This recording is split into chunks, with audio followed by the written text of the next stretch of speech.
Hello, hello, salut à toi. Bienvenue sur la chaîne du Meta Marketer. Alors, je vais t'expliquer un petit peu comment fonctionne le monde du trading. Je vais t'expliquer un peu comment ça fonctionne. Je vais partager avec toi mes connaissances et puis j'espère vraiment que ça te sera utile. Peut-être que tu fais partie de ces personnes qui investissent depuis longtemps et qui a du mal à devenir un trader rentable. Très honnêtement, il y a un certain nombre de choses à comprendre, à maîtriser pour pouvoir avoir du succès dans le trading. Et tant que tu ne passes pas par ces choses, voilà, tu vas continuer à galérer, ça sera très difficile. Donc, je partage avec toi des connaissances qui peuvent te permettre de comprendre un peu plus de choses. Alors, c'est sûr, ça ne peut pas se faire comme ça avec une seule vidéo. Mais voilà, pour moi, c'est le plaisir de partager aussi ce que je sais faire, ce que je comprends. Et puis voilà. Donc, je vais surtout aussi te montrer là où je fais des erreurs, là où j'ai du succès, là où je me trompe, parce que c'est la meilleure façon finalement de progresser. C'est voilà, comprendre comment on fonctionne vraiment sur le terrain. Plutôt que de te dire, oui, voilà une stratégie qui te permet de t'enrichir, tu fais ça, ça, ça, ça. Peut-être que tu as vu des vidéos comme ça, on commence à rentrer dans des trucs compliqués, on te parle de stochastique, de ceci, de cela, et puis ou bien de moyenne mobile, 33, 30, 20, je sais, voilà. Et puis voilà, en fait, tu es complètement perdu, tu te dis, mais c'est quoi ça encore? Et puis tu te rends compte que tu n'avances pas plus que ça. Ce qui aide vraiment, vraiment à avancer, c'est prendre son temps de comprendre ce qui se passe quand on est directement sur le terrain. Tu vois, là, il y a 23 euros de dépôt, tu vois. Je ne suis pas là pour te montrer, oui, 20 000, 50 000, 100 000, non, c'est complètement ridicule. Je vais même au contraire m'efforcer de te montrer des investissements de 1, de 2 euros, parce que si tu peux transformer en 1 euro en 20 000 euros, c'est que tu peux transformer, pardon, si tu peux transformer 1 euro en 2 euros, c'est que tu peux transformer voilà, 10 000 euros en 20 000 euros, par exemple. D'accord? Donc, qu'est-ce qu'on a là en fait? Première chose, c'est qu'on essaie de comprendre ce qui se présente à nous. On est sur une échelle de 1 heure et puis on est sur une devise de USD CAD, donc dollar américain contre dollar canadien. On observe quoi? On observe, alors tu vois, j'ai modélisé ça par des lignes de couleur violette, une ligne ici et une ligne en bas. On voit bien que les pics ont des points de touche qui se rapprochent de la résistance et puis des creux qui touchent pratiquement le support. Donc résistance, support. Que l'on se retrouve en haut ou en bas, c'est juste le nom qui change. Ok? Alors ici, tu vois bien que à chaque fois, ça monte, ça descend, ça remonte, ça descend, là ça remonte. Et là on se dit, eh ben, tiens, ce serait sûrement bien d'investir à la baisse, parce que là ça redescend. En fait, non, là j'investis plutôt à la hausse. Enfin, je t'explique ce que j'ai fait. Ok? Donc là, j'avais plutôt investi à la hausse. Pourquoi? Parce qu'ici, on a fait ce qu'on appelle une cassure. Une cassure indique la possibilité pour la tendance de continuer à la hausse. Le fait qu'après la cassure, on ait un retour à l'intérieur de de la tendance, ça s'appelle un pullback. Il faut aussi comprendre ce que c'est un pullback. Pourquoi est-ce qu'un pullback peut signifier une possibilité de continuer dans la même direction? Tu peux constater en fait que pour les tendances qui ont précédé, on est passé d'un bas vers un haut et d'un haut vers un bas qui était plus ou moins franc. On avait ici un peu d'hésitation. Mais ici, on a une grande zone d'hésitation suivie d'une cassure. OK? Je vais modéliser ça que tu puisses voir un peu plus clairement. Voilà. Tu vois ici, on a vraiment une grande zone une grande remontée, mais qui prend son temps et qui est conclue par une cassure. Donc, il se pourrait que ce pullback ou ce retour en zone puisse se suivre d'une tendance haussière et qui va casser et continuer vers le haut. Donc, raison pour laquelle j'ai plutôt investi à la hausse. Maintenant, comment identifier le meilleur point d'entrée? Alors ça, on va effacer. comment identifier le meilleur point d'entrée à la hausse. Alors tu vois ici, j'avais placé une petite trendline bleue.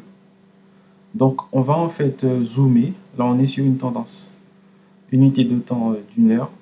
Donc on va descendre sur déjà 30 minutes. Ok. Là c'est pas suffisant. On va descendre encore sur 1 minute. Voilà, 1 minute. Et là, qu'est-ce qu'on constate de manière à pouvoir identifier notre point d'entrée? On constate ici une zone neutre que je vais modéliser avec des lignes de couleur blanche. Voilà, ici et là. Voilà. Quand tu regardes bien, tu vas voir qu'ici, on a une tendance baissière, haussière, baissière, haussière. Et on se déplace de cette façon à l'intérieur d'une zone. OK? Et là, il se trouve qu'on a une grande hésitation avant de casser. Ça te rappelle rien, ça? C'est juste ça qu'on vient d'analyser sur une échelle d'1 heure. Tu vois? On avait ici une grande zone d'hésitation suivie d'une cassure. Donc, j'ai dit que je vais me positionner à la hausse. On était à peu près ici lorsque j'ai décidé que j'allais me positionner à la hausse. Mais pour trouver le bon point d'entrée, on a fait un super zoom d'1 minute. Et sur 1 minute, qu'est-ce qu'on constate? On constate un petit peu la même chose. Haut, bas, haut, bas. Et là, on a une grande hésitation suivie d'une cassure. Donc, on était à peu près ici lorsque j'ai investi 3 euros. D'accord? Donc, le marché m'a donné raison. Quand on est arrivé à peu près à là, j'étais à peu près à 1,50 € d'investissement. OK? Qu'est-ce que j'ai fait quand j'étais à peu près à là? Je me suis mis en break-even. Qu'est-ce que ça veut dire? Ça veut dire que si je m'étais positionné à peu près ici, je me suis protégé en mettant ma limite de perte tout juste au-dessus. Donc, j'avais en fait 20 €. J'ai investi 3 €. Donc, je me suis retrouvé avec 17 €. Et si le marché continuait vers le haut, ben voilà, je serais gagnant. Tandis que si le marché redescendait comme là, ben j'aurais perdu en fait mes 3 €. Mais je me suis mis en break-even. Si bien que lorsque le marché, comme tu le vois ici, est redescendu, je n'ai pas perdu mes 3 €, mais je les ai récupérés parce que je m'étais mis ici en break-even. J'avais protégé ma perte, donc j'étais retourné à 20 €. Donc comment se fait-il qu'ici, que je sois à 23 €? Qu'est-ce qui s'est passé? Après m'être mis en break-even, là on est à peu près à 1,20 €, je me suis mis à exploiter toute cette zone-ci, non pas en Forex, mais sur les options binaires. Donc on est toujours sur USD CAD, mais dans le domaine des options binaires ou des options digitales, ce qui est un petit peu la même chose. Là, je n'ai pas le temps de développer. Donc je me suis dit que je vais exploiter cette zone. Puisque j'avais investi 3 €, je me suis dit, je ne sais pas pour l'instant ce qui va se passer, si ça va remonter, si ça va continuer à monter ou si je vais perdre mon trade, même si je récupère mes 3 € puisque je m'étais protégé.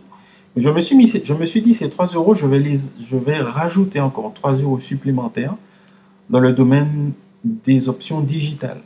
Donc USD en digital, on est ici. Alors ici, j'aurais pu investir, mais les mouvements haussiers et baissiers sont très compactés, donc on n'arrive pas à voir clairement les bons points d'entrée. Donc là encore, on a été à des unités de temps encore plus courtes, à 15 secondes. Voilà. Ici, on est dans des unités de temps de 15 secondes et on peut plus facilement voir les variations qu'il y a entre les points hauts et les points bas. Et ici, j'ai investi 1 €, donc c'est remonté. J'ai investi ici 1 €, c'est remonté. Et j'ai investi ici 1 €, c'est remonté. Donc j'ai investi 3 €. D'accord? Donc j'ai gagné 3 €. Et là, j'ai laissé. Je ne touche plus à rien du tout. Si le mouvement redescend et que je perds ma mise du départ. Je récupère en fait mes 20 euros plus les 3 euros qui sont ici. 1, 2, 3. Si le mouvement continue à la hausse, de toute façon, j'ai déjà protégé mes 20 euros de départ. J'ai 3 euros supplémentaires, plus tout ce que j'allais gagner à la hausse. OK? Alors, je ne sais pas si c'est clair pour toi. Ben, il se trouve que le mouvement est redescendu. Donc, j'ai récupéré mes 20 euros de départ, plus les 3 euros que j'ai gagnés ici. Donc, ça m'a fait 23 euros. Il se trouve, en fin de compte, si on retourne sur le Forex, qu'ici, on a de nouveau un mouvement haussier. Autrement dit, que ce que j'avais prévisualisé dès le départ, c'est apparemment bel et bien ce qui est en train de se passer. Sauf que ça prend son temps, c'est pas pressé. Et nous, on n'est pas pressé non plus. Alors, si je me vais à une unité de temps qui est un petit peu plus large, c'est-à-dire à 30 minutes, voilà, on voit bien effectivement qu'on est bel et bien en train de remonter. D'accord? Donc, je vais à nouveau me positionner à la hausse et on verra bien ce qui va se passer. Donc, je te montre un petit peu comment faire pour prendre des positions sur le Forex, protéger ses pertes en se mettant en break-even, en attendant de voir si notre position sera gagnante ou égale à ce qu'on avait, réinvestir cette même somme en digital ou en option binaire, quand bien sûr l'actif existe dans le domaine des options binaires, là c'était le cas, USD CAD en Forex existe en USD CAD en digital. Donc j'ai réinvesti les 3 euros. Je me retrouve à la fin avec 3 euros supplémentaires.